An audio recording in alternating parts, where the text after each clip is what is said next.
Варна, уважаеми зрители, ще бъде домакин на кунг-фу спектакъл, който представлява нов поглед към традиционните китайски бойни изкуства, представени по атрактивен и съвременен начин.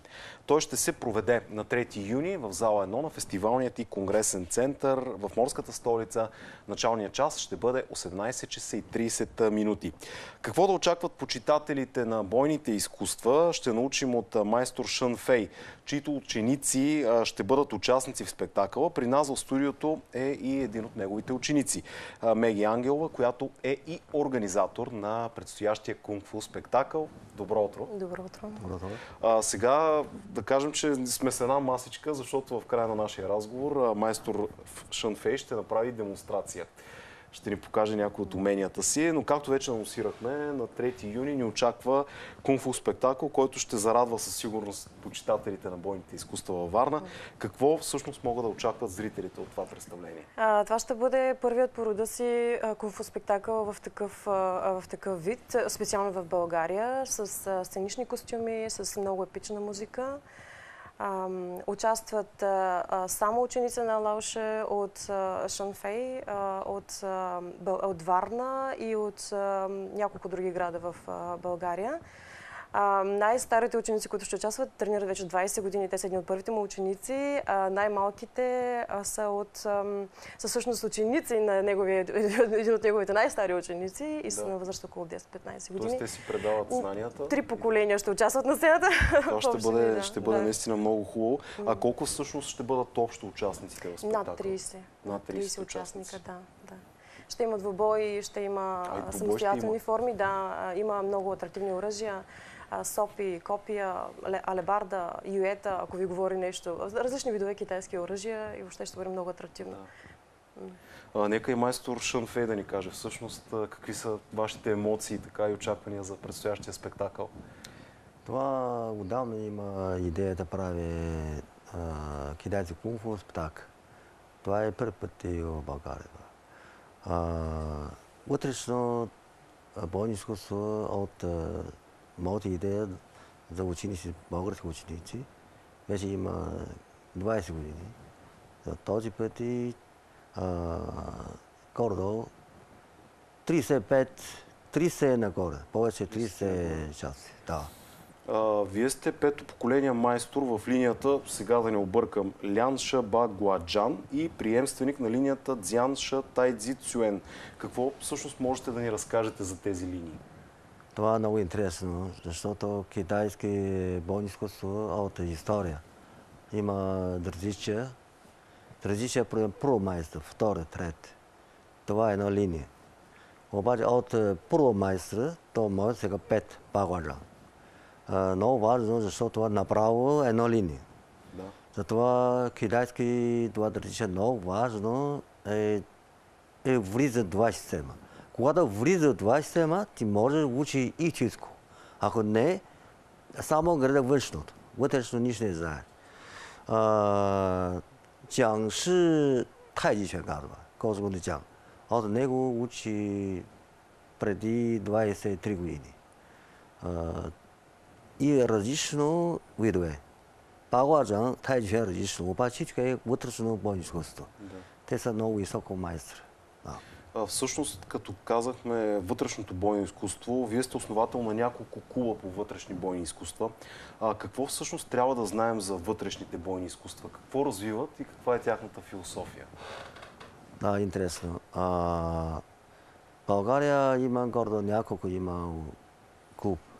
Варна, София, Враца. Вътрешно бойно изкуство най-важно развиването вътрешно чувство. Енергията. Всички сега учи като всеки система учи като бойно изкуство, като външното. Мускули, причина, силен. Точно това трябва да твърд. Обаче вътрешно трябва да промяна твърд, промяна силен. Става меко тялото, като водата. Тогава енергия може да върви, може да промяна човек. Може да промяна вътрешно всичко.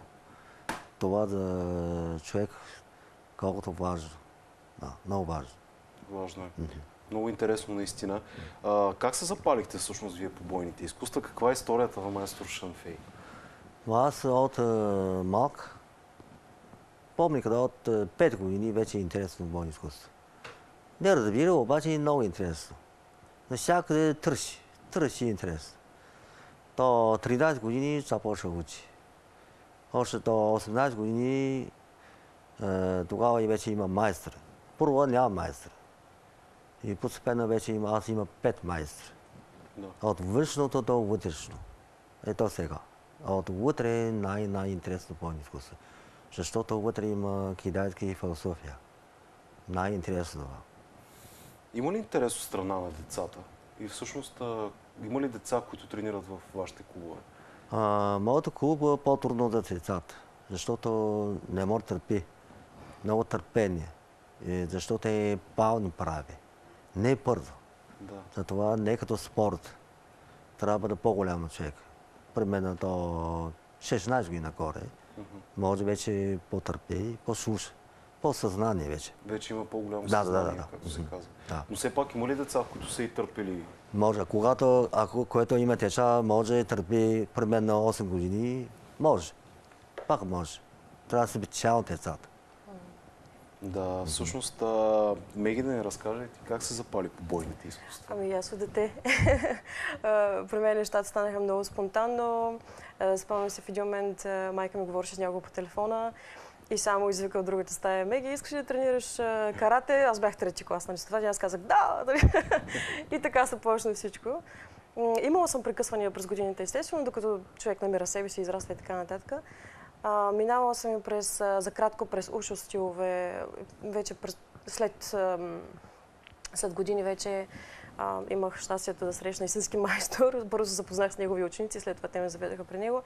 И от тогава всъщност започна една по-динамична вътрешна работа, защото, както каза той, малките деца не търпят. Малките деца горе-долу 15 годишна възраст имат страшно много енергия. Те имат нужда да я разходят, имат нужда от някакъв външен стил, който да им помогне да култивират тая енергия. Обаче след като човек вече надхвърли 25 нагоре, вече започва да се ориентира повече към вътрешната работа. И всъщност така изминаха повече от 10 години вече се познаваме с майстор Шанфей.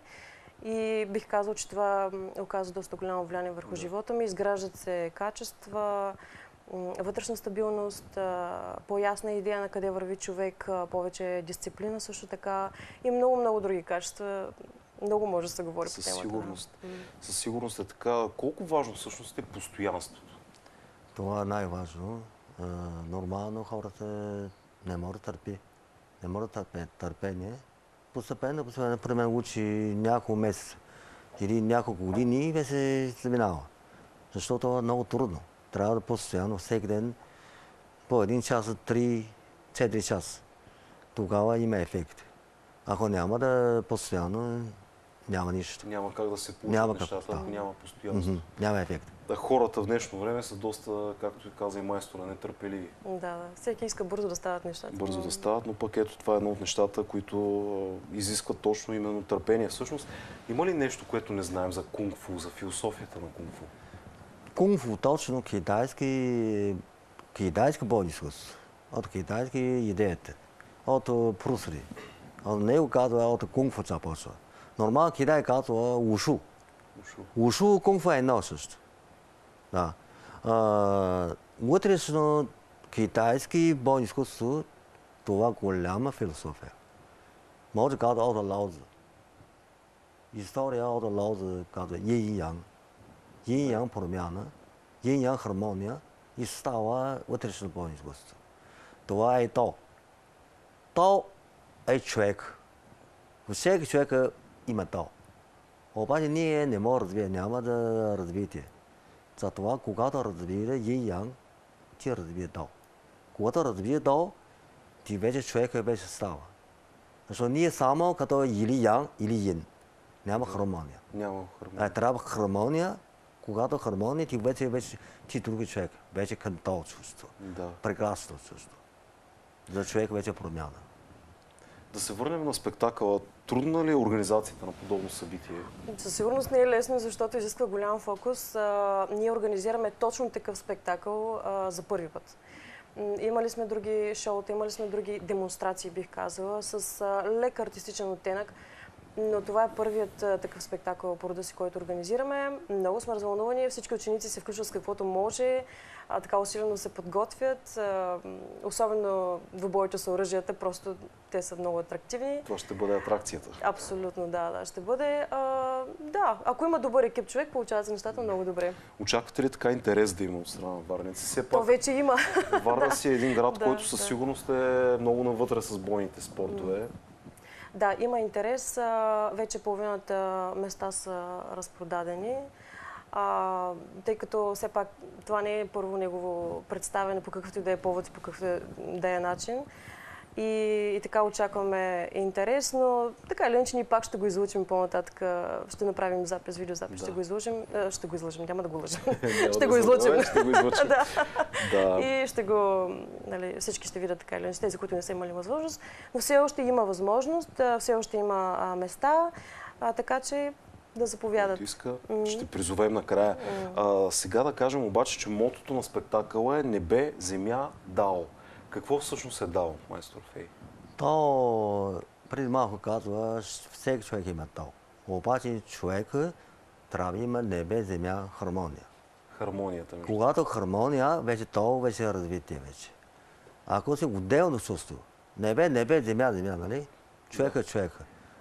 3 часи трябва да хармония. Трябва е към едно. Когато е едно, вече да развие дао.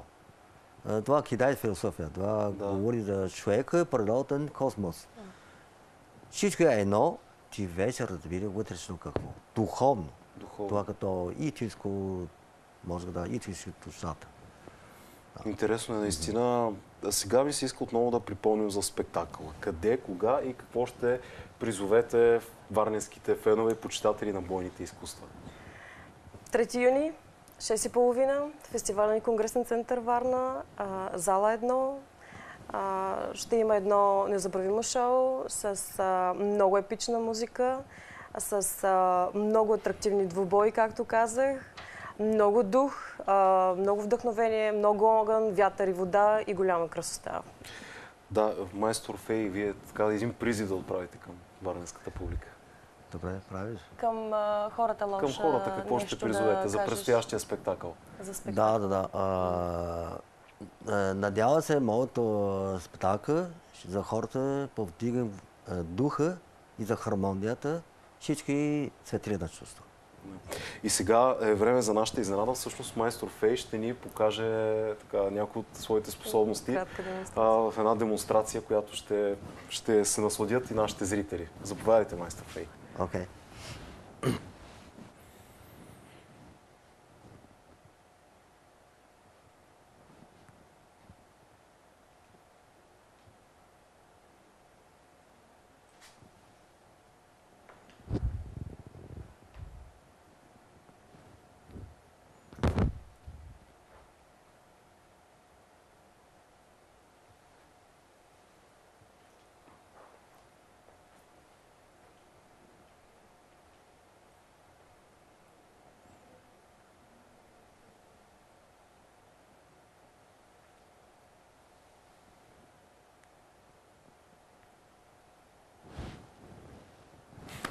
Прекрасно, наистина. Чудесно изпълнение.